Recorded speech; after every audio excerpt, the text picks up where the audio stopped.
Sam, what's the plan for 2016? Lots and lots and lots, I hope.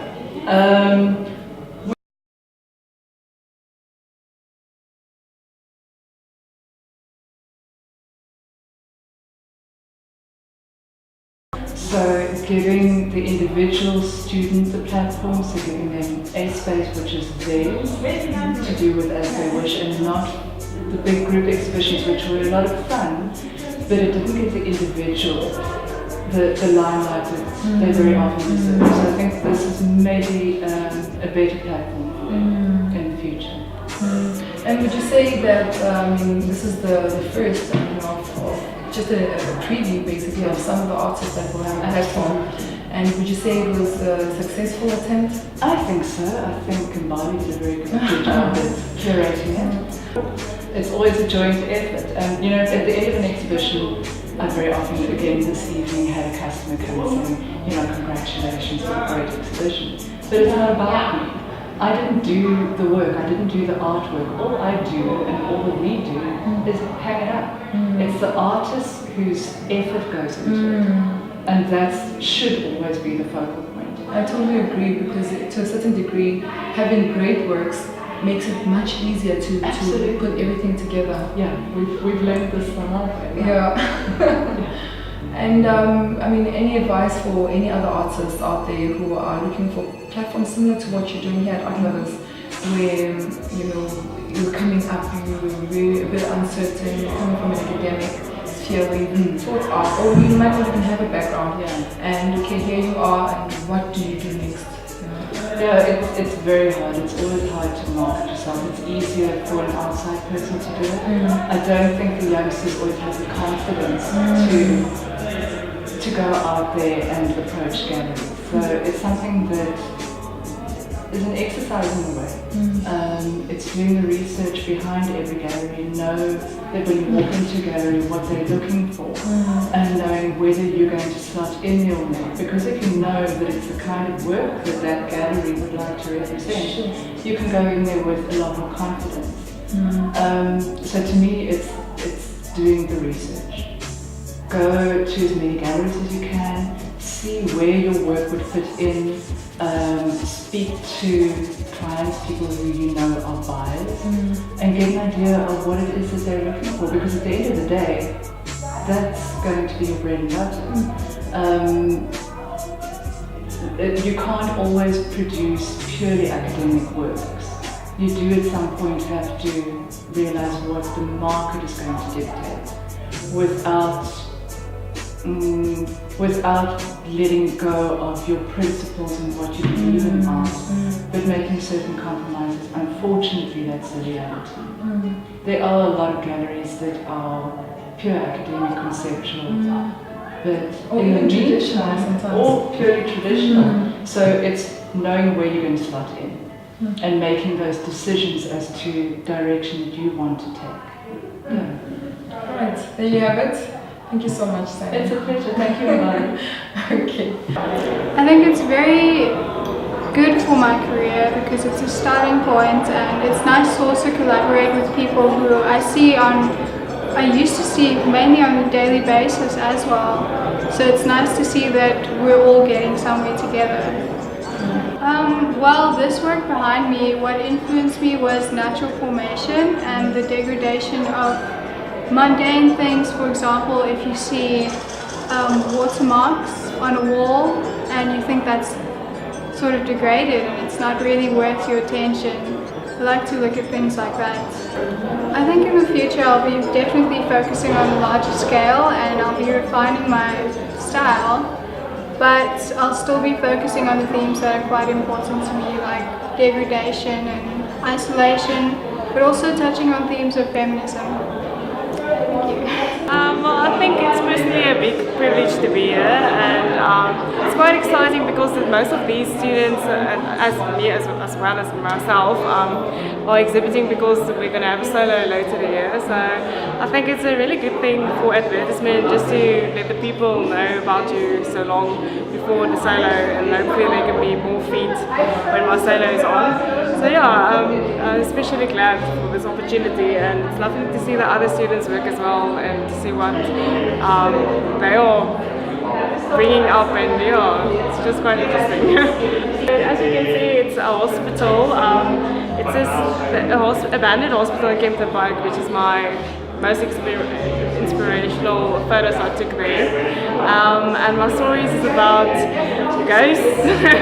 So they say the hospital is haunted as well. I went to go and take some photos and just to feel how it is to be there. And what I like most is in the beginning, before me, like us, it was just nature, and then they built buildings and hospitals, and then as soon as they leave, the nature comes back. And I quite like the whole thing about nature reliving, or the cycle of life, just that people can't even change it, and the nature is so strong, it always comes back. So. I feel really like honored to be here.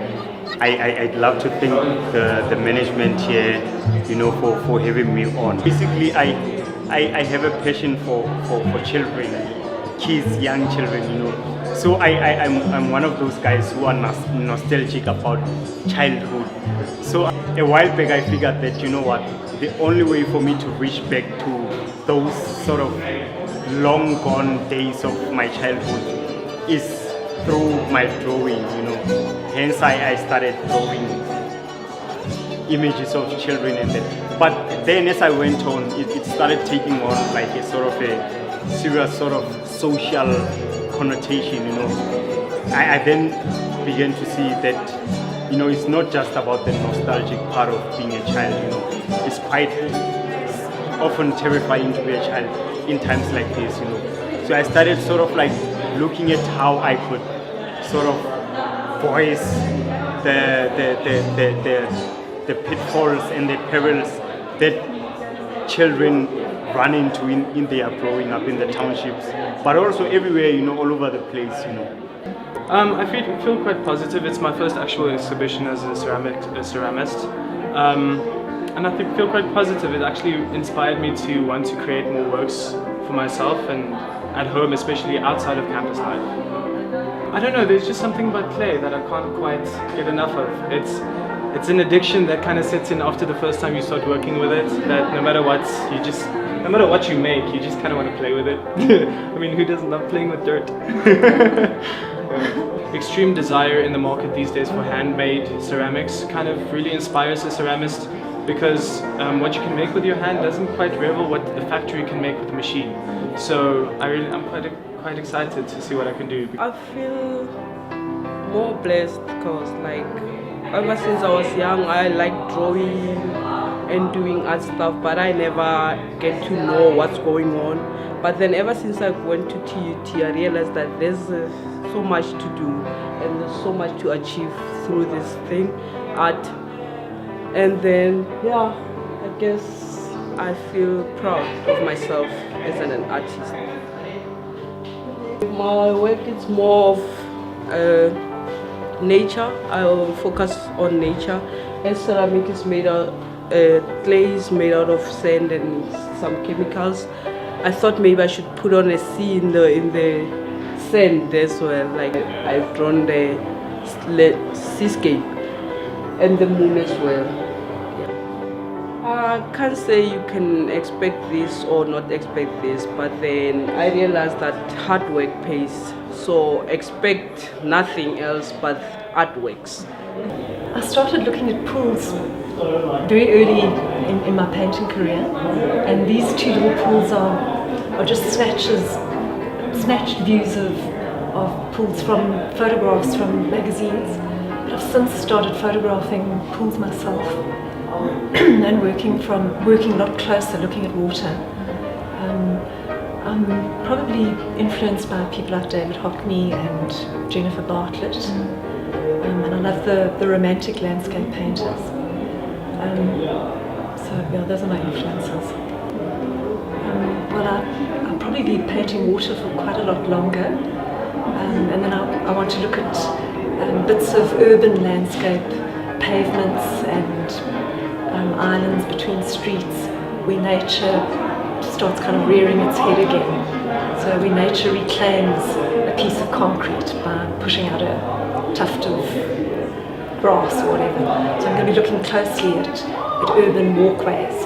I feel great actually because this kind of participating in exhibitions, it gives us a platform to expose our artwork to different people. So I'm quite happy. Yes. Well, let me take it back to where the birth of my concept basically. So it started off me thinking about erosion. So me being an earth conscious person, so I started looking at different services of soil erosion. Then I thought, let me expand it to a larger scale by looking at other things that decompose or erode quickly. So I looked at tree barks, humans, and obviously cracks. So obviously in this artwork, the bark will decompose quicker than the human, and the human will decompose after, and you will find a clear glass with cracks. You can expect greater things from me, definitely. You can expect me in different galleries around Gauteng. Hopefully I can, get through competitions. So yeah. Well, I feel quite ecstatic to be part of this exhibition. I would say by far everything has just been perfect. Beautiful people, the environment is just amazing, and I feel everything just makes sense, and everything just sort of like fits into a bigger picture. So yeah. Well, I would say everything that I do, it's based on emotions. Like everything that I do, it's just me expressing my emotions on paper, basically. But then my aim, I would say at the moment, is getting to that place. It's getting to a place where I just feel everything just makes sense. And I believe if you really focus in being the best that you can possibly be, the rest will just follow. I get a sense of, like, one of the themes I pick up is kind of a gritty, urban, a sense of decay as well. And maybe that's a sort of a preoccupation of the young artist, is maybe the giving way from optimism to a bit of pessimism and seeing reality. Wow. There's another student's work who's kind of a lot of self-portrait stuff, but it's not fully realized. It's sort of quite abstract and the blurred sort of edges and things like that. And maybe that's also, I get a sense of the unrealized self, the self still being realized. So it's all very sort of abstract and interesting to see the energy of the young artist. Wow.